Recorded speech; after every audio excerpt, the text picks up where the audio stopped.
Hello everyone, and welcome back to another spicy video. Why I'm saying spicy? Well, today I'm just in the mood to roast an anime, a specific anime, called The Daily Life of the Immortal King. The reason is that this anime is not up to the mark. At least not what the internet wants you to think. I, personally, will say it's a bit overrated. Well, now hold your horses. I'm not just any ordinary pure hater. I have my reasons. First of all, it's not Japanese anime. It's Chinese anime. Now, before you go rushing towards the comment section to call me a racist, hear me out. Well, I don't hate Chinese people, it's just I am super used to hearing Japanese anime. I've seen so much anime from Japan that it just feels weird watching this show. And yes, it was my first time watching a Chinese anime. To feel my pain accurately, assume you are watching One Piece but in English. Well, for a few of you, it might be okay, but for me, it just didn't work. I always expected the characters to sound like the regular anime, but well, that never happened. But I know it's not their fault. And I just realized I started my rant way too early. Okay. So let's not drift too far from the topic here, boys and girls. So even if I ignore that part, there are major problems with the anime itself. And what I mean here is that it's not original, and it is not as engaging as I expected it to be. First, let me give you an overview if you haven't watched the anime yet. Or, if you are watching this video, just to tell your friends that this anime is mid without even watching it. Okay, jokes apart, the story covers the life of an extremely powerful character, Wang Li. And now that we know our unique protagonist, let's know a bit about him. He is super powerful, as I said, but he doesn't have any friends, just like a lot of other anime. As a kid, Wang Li, the main protagonist, defeats a giant frog.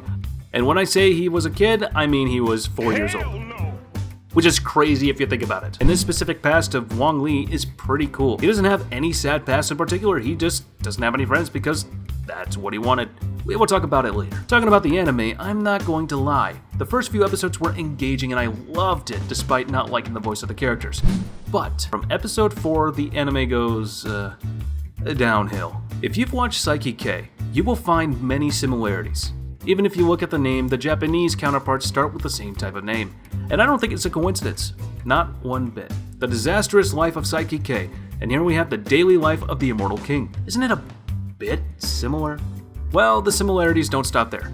The main protagonist, Psyche K, is powerful, and so is Wang Li of Immortal King. They have plenty of similarities, even some of the funny scenes seem similar. I started walking when I was 1 month old, in the air. Womb by himself. They have plenty of similarities, and even some of the funny scenes are very similar. Psyche is antisocial and doesn't have friends, and just like this, Wang Li doesn't have any friends either. But I know there are many Japanese anime with similar characters. But despite that, it's not just about the similarity of the characters, it is also about the story. Talking about the story, when I reached the 5th episode, I knew I'm watching a spoof of Psyche K. And why would someone watch a copy, especially if it's not good? Well, I don't have any right answers to it. Maybe because a few clips from Immortal King are super famous on TikTok, so everyone thought it was a fire show? Let me break down the plot for you all to understand my above argument. Oh gosh, why am I sounding so formal? If we talk about the Immortal King here, we only see in the beginning that Wang Li's parents learned that Wang Li is powerful. Super powerful, in fact, after the obvious annihilation of that huge front at the age of 4. So, therefore, they wanted him to live a normal life, like any other human being, and they used to give him golden ball-shaped medicine, which was supposed to conceal Wang Li's power. But it had no effect on him. So, Wang Li notices this and he doesn't want his parents to suffer while trying to give their son a normal life. So, our boy separated himself from the world to convince his parents that his life is, quote-unquote, normal. But I will say that he is a good boy, unlike this anime. His life takes a turn when he joins high school where he doesn't let anyone know his true potential. He meets Sung Rog on the first day of high school and she saves him from a bunch of bullies. Little did she know. A scene that is pretty famous on TikTok comes right after this where our main protagonist shows his power during a test that determines a student's power level. He just tops the rank easily. Even though he never attacked the frog at the arena, he still topped the rank. Although some thought it was a miscalculation. However, he gets selected for an elite class where he struggles to hide his powers from others, along with some other unwanted problems. And this right here is the basic plot of the anime. Well, that's just the basic story, but we have seen the anime where the story is simple and nothing original, but still, they managed to bring exciting elements through their characters and writing.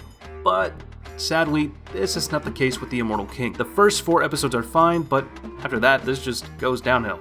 Let me tell you why. First, the plot is super similar to Psyche K, but even for someone who is not familiar with that, you will find it super stretched, and sometimes even the fight sequences feel rushed. It's very disappointing when you wait for a fight and when the actual fight comes, it's just super rushed, which just kills the whole anticipation. The only fights I actually enjoyed were during the spiritual sword competition, which was engaging. However, I can't say the other fights were that good. And not just that, the characters are also not that attractive. Although I can connect with Wong Lee, which justifies why I continue to watch the entire series, but other than that, there aren't any other characters that really keep me engaged or were over the top sometimes, which just didn't fit well with the protagonist. And this problem is not with just the first season. And now just a little bit of defense of the anime. A lot of people might find Wong Lee's character a bit boring, but in my case, by the way, I don't think he is.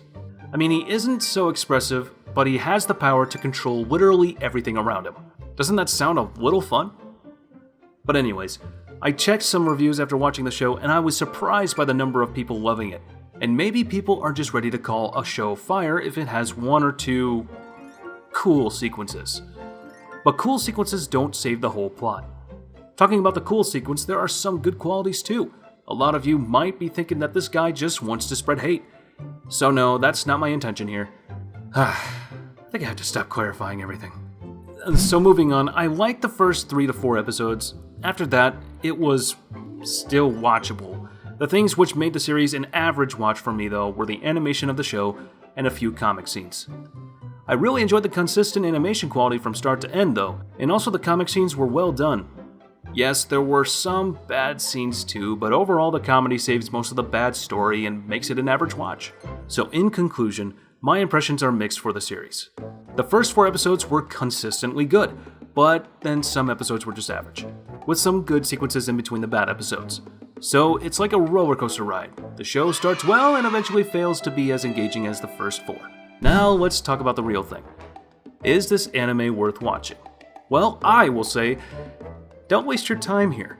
I'd much rather you watch Psyche K instead, or Mob Psycho even. These are much better alternatives. Psyche K is really fun and has a well-written storyline. Immortal King is still not that terrible, but you might like it if you are new to anime. But for people who have spent months watching Naruto, One Piece, you will get to see nothing new. So, it's a waste of time. And with that, we conclude our video. I hope you guys liked this one. If you have watched the show, let us know what you think in the comment section down below if you think I am absolutely right or hideously wrong. And also, hit that like button and subscribe for more such videos. And as for now, I'll catch you later. See you in the next one.